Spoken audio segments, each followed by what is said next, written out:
mga pare ko, tag-ulan na naman at uso naman po yung baha at ngayong araw nga po nito ay katatapos ko lang po mag-maintenance nitong ating motor dahil nailusong po natin sa baha at yung taas po ng baha ay hanggang dito naman po, kaya ang inabot yung ating CVT, tong ating gulong at tong ating pangilalim.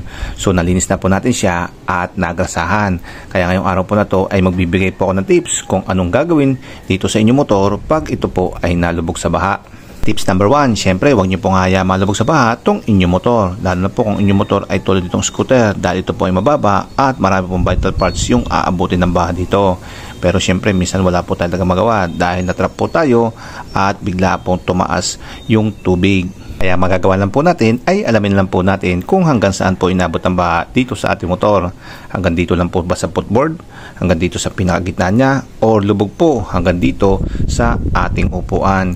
Kasi dyan po babase yung ating gagawin sa motor na pag-maintenance. Po sa taas ng baha ay alamin din po natin kung ano po yung status ng motor nung inabot po siya ng baha. At number 1 po dyan is tumatakbo po to nung inabot yung baha at hindi naman po siya namatay. Then pangalawa po ay tumatakbo po to at nung inabot ng baha bigla pong namatay. And then pangatlo is hindi po umaandar tong ating motor at inabot po siya ng baha, ayun, lubog po siya. Kung ang baha hanggang footboard lamang ay okay lamang po yan dahil ang posibleng aabutin lang po nito ay itong ating preno at itong ating CVT. Kung umaandar pa po itong inyong motor ay hindi po basta-basta papasukin ng tubig itong ating CVT dahil yung papasukan po ng tubig nito ay mayroon po yung hangin na bumubuga sa ilalim po yun at hindi po doon basta-basta makapasok yung tubig. At kung magpasukan man po siya, schedule lang po natin siya ng cleaning tulad po ng ginawa natin. Ganito kataas yung baha or mas mataas pa, yung number 2 at number 3 po yung delikado dahil posible po napasukan ng tubig yung loob nitong ating makina at hindi lang po yung loob ng ating makina kundi itong ating internal combustion engine. Kasi pag ganito po kataas yung baha ay lubog na po lahat yung vital parts po nitong ating motor at especially po itong ating air filter. So yung ating air filter may butas po yan na papasok po dito sa ating makina. So ito po yan yung kanyang engine breather. So dyan po posibleng pumasok yung tubig. At the same time, at pag naiwan po yung exhaust po natin na nakabukas, ay doon din po posibleng pumasok yung tubig sa ating tambutso. Papasok po sa ating exhaust at dito po sa loob ng ating internal combustion engine. At itong tips number 2 po natin, pag namatay po itong ating makina, ay wag na wag po natin siyang itatry i-start o kahit na iyon po natin itong ating ignition. So itulak na lang po natin siya hanggang makarating po tayo sa mataas na lugar. At sa mga naninigurado, isakay po ito sa van at dalhin po sa shop o kaya naman po sa inyong bahay. At doon po natin siya may maintenance at patutuyuin. At sa mga wala naman pong choice, kundi doon lang din po gawin sa daan, ito po ang inyong gagawin. So number 1 nga po ay wag na wag niyo pong siyang itatry i-start dahil posible po may tubig itong inyong internal combustion engine. Ang tawag po dyan ay hydrolock at nangyayari po yan pag nagkaroon po ng tubig itong ating internal combustion engine. So ang tubig hindi po yan compressible tulad po ng gas or hangin. At mangyayari po is tutukod po itong ating piston at ang magsasuffer po dyan ay itong ating connecting rod.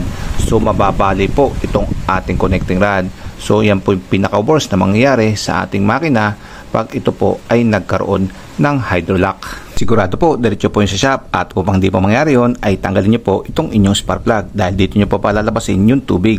At pag natanggal nyo po itong spark plug, ay saka nyo po siya gamitan ng kickstart. So itutulak po ng piston yung tubig palabas. Kung wala naman po kayong kickstart, no choice po kayo. Kailangan nyo pong gamitin yan ng electric start hanggang matanggal po lahat ng tubig sa loob ng inyong internal combustion engine. Habang nakatanggal pa po ito yung spark plug at tinutuyo nyo po ito yung internal combustion engine, ay isabay nyo na rin po itong inyong air filter.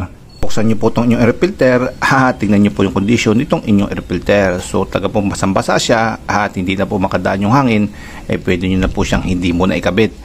So habang tinutuyo nyo po itong inyong internal combustion engine, tinatadyakan nyo po itong inyong kickstart, ay buksan nyo po itong inyong throttle para lahat po ng tubig dyan sa linya, sa kanyang intake manifold, ay pumunta po lahat doon sa inyong internal combustion engine at ma-flash out po lahat yun sa inyong spark plug. So pag nasigurado na po na wala na, ayan, sa kanyo na lang po ibalik itong inyong spark plug. So naman po natin ay engine oil. Mas maganda po kung may budget po kayo, bili po kayong dalawa, which is yung mumurahin lamang po.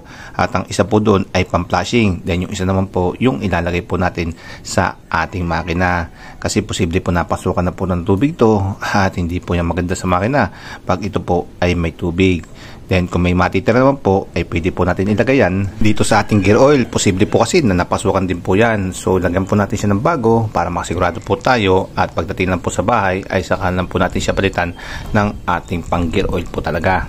Kaya naman po natin napasukan po yung tangke ng gasolina, pwede naman po natin i-drain tong ating gasolina. So drain po natin lahat at palitan po natin ng bago. So dito lang yun, na ang electrical wiring naman po natin, wag po kayong basta-basta matatakot dahil hindi po basta-basta yan, at hindi po yung ginawa ng mga manufacturer ng tong ating motor na basta-basta lang po yan masisira at papasukan ng tubig.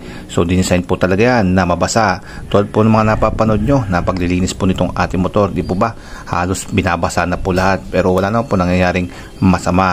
At magkakaroon lang po ng masamang pangyayari dito tulad po ng shortage pag ito po ay nabalatan yan at nag-short, at especially po pag ito po ay mali po yung pagkakakonect or pagkaka-install ng ating electrical wiring. So ang tawag po doon ay faulty electrical wiring. So yung mga pare ko, yung dahilan kung bakit nagkakaroon ng shortage itong ating motor, at hindi po basta-basta sa basa lamang. Kung may kulat naman po ang inyong motor, huwag po kayo mag-alala dahil hindi po basta-basta papasukan yan dahil sealed po yan. After nyo magawa lahat yan, ayun, pwede nyo pong paandarin itong inyong motor. Basta sigurado nyo lang po matuyo nyo itong inyong internal combustion engine. At sigurado pong aandar yan 100% dahil marami na rin po tayo natulungan sa daan na tumirik, at yan lang din po yung ating ginawa. Pagdating sa bahay, pinandar nyo man po hindi, yan din po ang inyong gagawin. At kung gusto nyo po siyang ulit i-flashing at i-change oil, ayun, isama nyo na po paglilinis ng inyong oil strainer. At palit na rin po ng inyong air filter, palit na po ng inyong spark plug, at linis na po ng inyong CVT. Kung gusto nyo po na idamay din po itong inyong preno, pangulihan at pangharapan, ay idamay na po. So pwede nyo rin po baklasin lahat ng inyong pairings, checkin nyo po lahat ng dapat checkin. So tuyo nyo po lahat ang inyong wiring.